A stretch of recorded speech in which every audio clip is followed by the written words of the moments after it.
So we are recording this video at a time when thousands upon thousands of farmers have gathered at Delhi's borders to protest and demand the repeal of a set of 3 farm laws that the government had declared were intended to free farmers from entrenched local mandis and middlemen and free interstate trade in agricultural produce. How have we arrived at this particular sequence of events where the effect of laws promulgated to enable freer trade in agricultural produce has led to the state erecting extraordinary physical barriers to prevent farmers, the producers, from entering this capital city to protest and place their demands? Over the last several days, we have seen extraordinary sights of water cannons, of roads being dug up, of barbed wire across the city and at the borders of the city where protesters have gathered. Many have suggested that the protesters represent a small section of India's farmers, those predominantly from Punjab and Haryana, who have disproportionately benefited from the current system. However, the size and strength of these movements and the specificity of the demands have only intensified over the last few days and have become even clearer. So to understand this moment and the many conflicting and often confusing arguments being made in favor and against these reforms, I think will be very useful for us to step back and consider a few key aspects.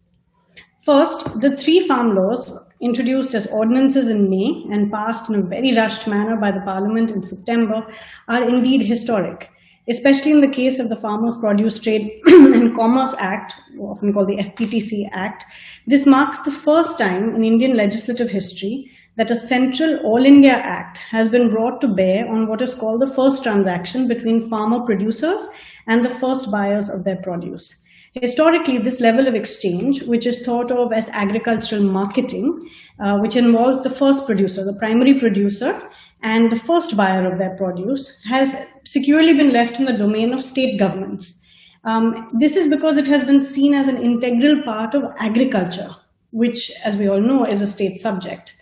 So this doesn't mean that Indian agricultural produce has remained within state borders. We know that India's agricultural produce has for centuries traversed vast distances, both within states, across the country, and in global markets. But the first transaction and these primary markets were seen to be deeply interconnected with agricultural production and part of such diverse local economic contexts and arrangements that the regulation of trade at that level was left to states under their own state marketing laws, and through those laws, even lower to local market committees and marketplaces, which are what we usually now call APMCs or APMC mandis.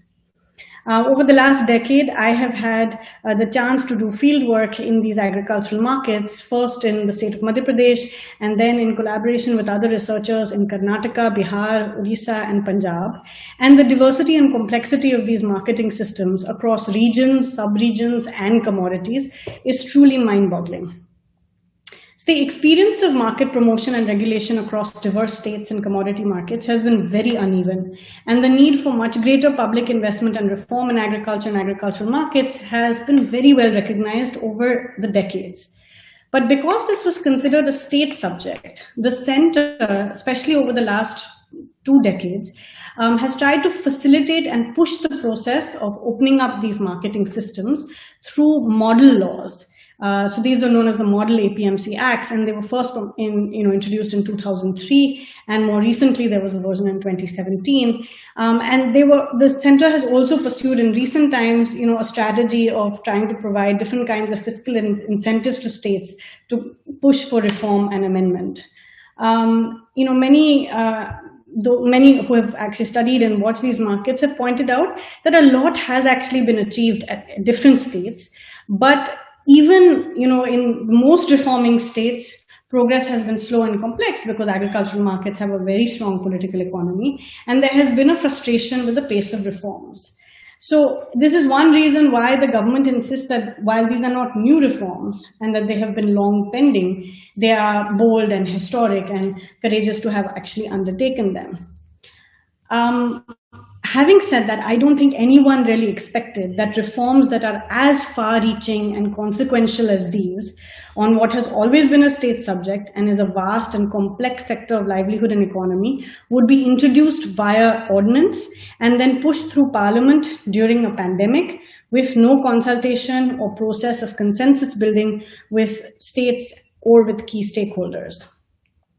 Many have put this down to a failure of communication, but it is actually much more than that, because the lack of consultation and deliberation has not only created a huge trust deficit and increased suspicions in terms of what is the intention behind these acts, but it has also meant that the laws suffer from several very serious design problems.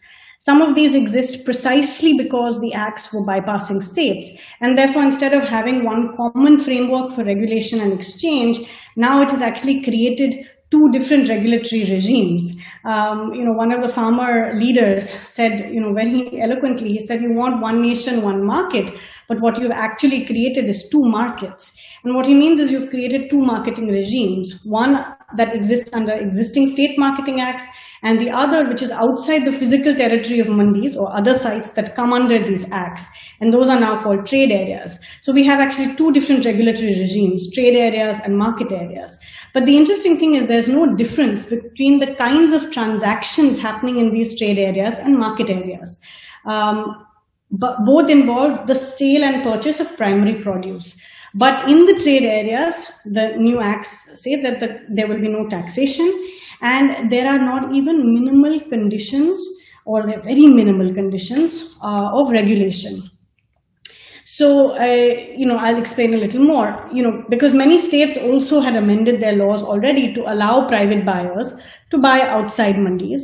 But what they did there was that they created a system, a common system, where you could take a license to buy in all the mandis of the state, a single license. You could take licenses to set up your own procurement yards outside mandis. But there was also conflicts of interest, right? Because the same mandi board and the same mandi architecture was overseeing that as well. And questions of both fees and taxes were something that was still left in the state's control. However, having said that, these are problems that if one studied carefully, one could think about what would be better architectures. But because you haven't consulted with states, you actually see a complete absence of institutional architecture at the state level in the new acts.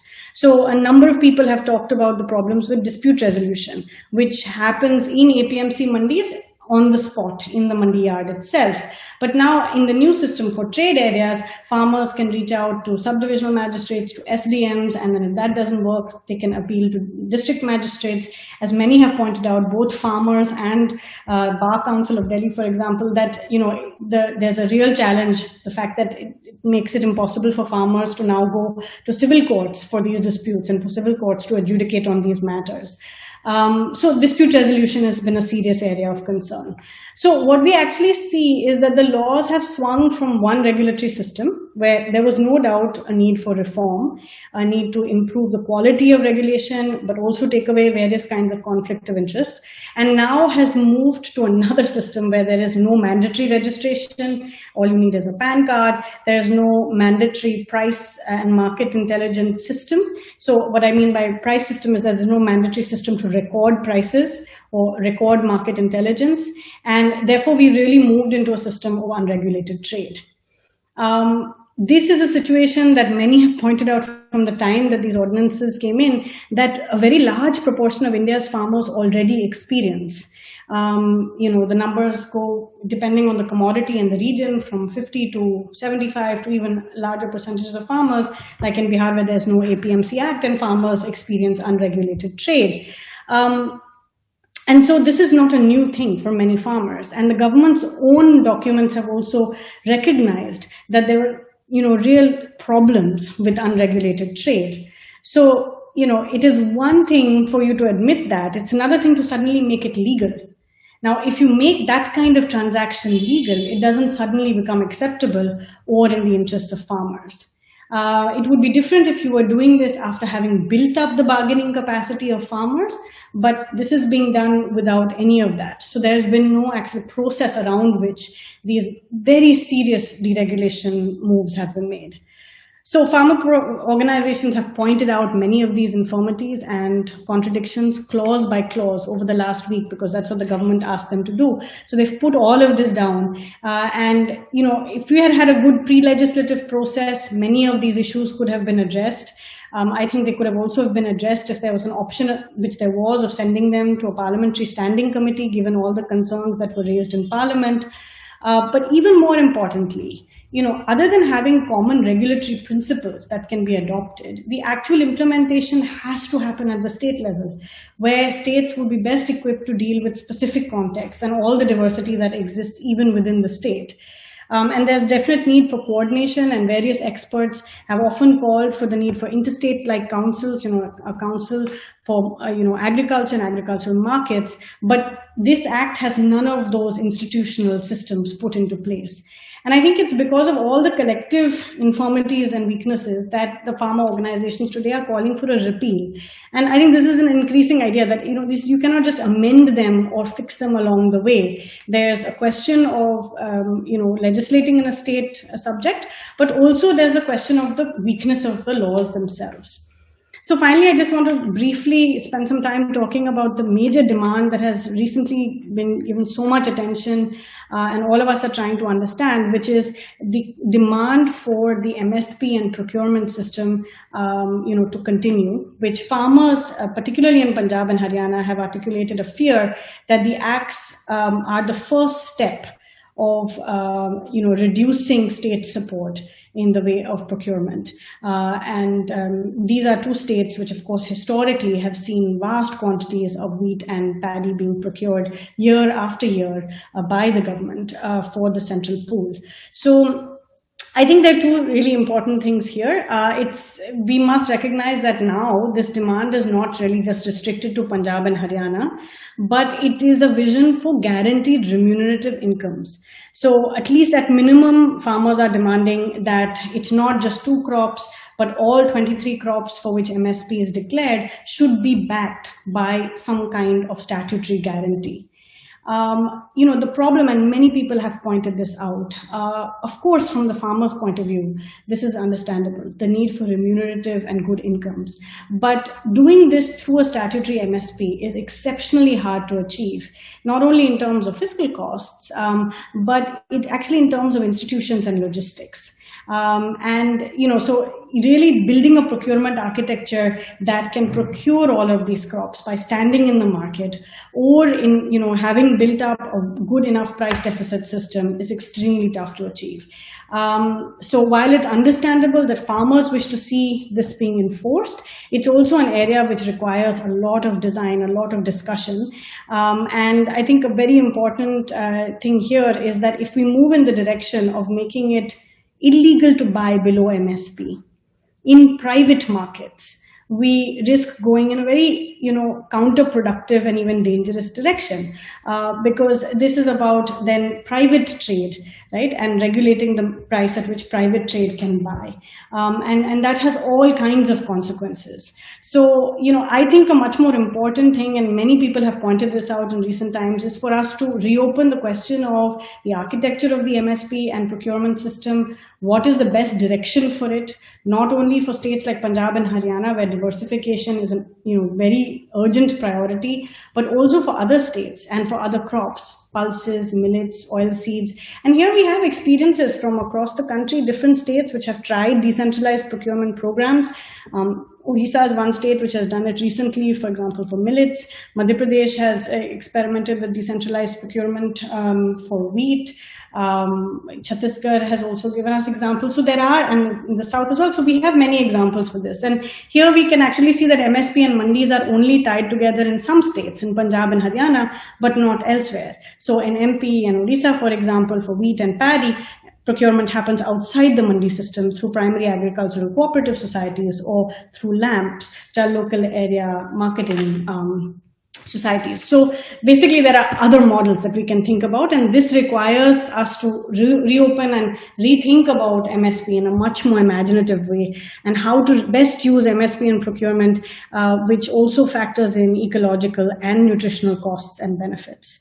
So I want to make one final point about the difference between MSP and mandis, because I think this is something that needs to be said right at the closing when we think about the future of Indian agricultural markets.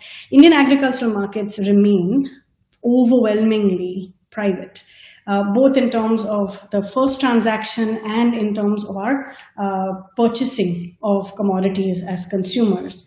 And in this system, particularly at the primary market level, mandis, which are physical market sites, have a vital role to play. And the role they play is that they're actually sites for price discovery. They are sites for ensuring basic conditions are met on weight and payment. And as a result, they actually serve as benchmarks. Now, whether you need these to be mandis, whether they could be hearts, and periodic markets, how many you need, there's a lot of debate, and because of the diverse conditions, I don't think there's any formula.